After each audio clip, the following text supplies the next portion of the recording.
Halo, Assalamualaikum warahmatullahi wabarakatuh. Perkenalkan saya Alifah. Di sini saya akan berbicara sedikit mengenai pengenalan brute force. Dari apa itu brute force, bagaimana cara kerjanya, dan bagaimana cara mencegah brute force. Oke, pertama apa itu brute force? Brute force adalah upaya mendapatkan akses sebuah akun dengan menebak username dan password yang digunakan. Brute force attack sebenarnya merupakan teknik lama dalam aksi cybercrime, namun masih banyak digunakan karena dianggap masih efektif. Tujuan utama dari brute force itu sendiri adalah untuk dapat mengakses situs, server yang menyimpan berbagai informasi dan aset penting. Setelah masuk ke sistem, hacker dapat mengendalikan website hingga mencuri data.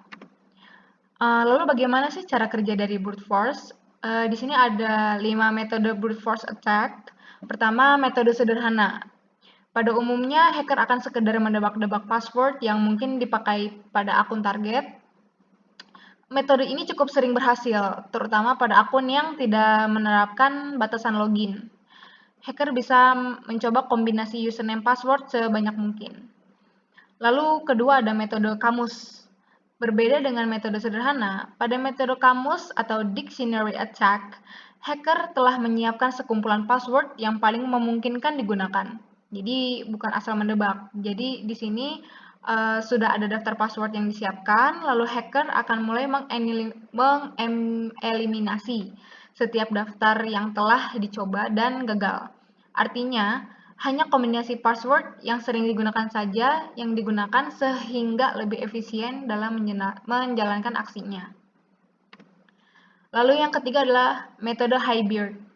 Hybrid adalah serangan brute force dengan menggabungkan metode sederhana dan kamus. Artinya, hacker telah memiliki daftar password untuk menebak login, namun setelah mencoba menebak kombinasi pada daftar yang ada, mereka akan mencoba mendapatkan angka atau huruf yang dianggap potensial. Lalu keempat ada metode kredensial. Sesuai namanya, metode ini akan menggunakan username dan password yang cocok pada suatu akun untuk akun lainnya. Idenya adalah tidak sedikit orang yang menggunakan password yang sama dalam berbagai layanan. Ini misalkan kita memiliki satu akun platform A dan platform B. Biasanya kita setting passwordnya sama. Nah, ini hacker bisa menebak kebiasaan dari user-usernya seperti itu. Lalu yang kelima ada metode rainbow table. Metode rainbow table adalah metode brute force yang paling unik. Hacker tidak menebak password, tapi melakukan deskripsi proteksi hash atau hasil enskripsi dari sebuah password. Metode ini lebih berpeluang memberikan password yang akurat, dan dari metode ini menggunakan algoritma-algoritma lain, di mana algoritmanya perlu dianalisa lebih lanjut. Selanjutnya, bagaimana sih cara mencegah serangan dari brute force? Sesuai dengan pembahasan tadi, sebisa mungkin dan seharus mungkin gunakan password yang rumit.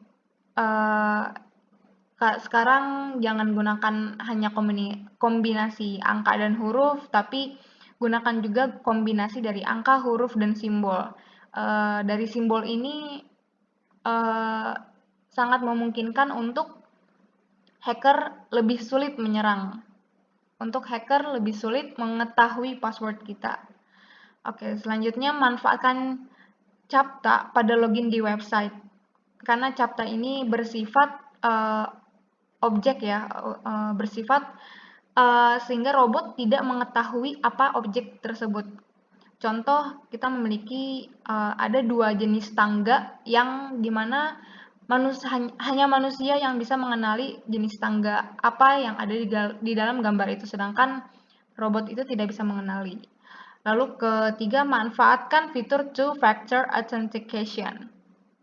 Di mana faktor ini contohnya saat kita melakukan login, login pertama menggunakan password, lalu kedua menggunakan kode akses atau kode OTP misalkan seperti itu. Oke, lanjut yang keempat, gunakan limit login. Dengan menggunakan limit login ini, misalkan kita sudah 5 kali login tapi tidak bisa, maka akunnya dikunci atau dibekukan sementara seperti itu. Untuk mencegah hacker untuk masuk ke dalam akun dari kita yang kita miliki.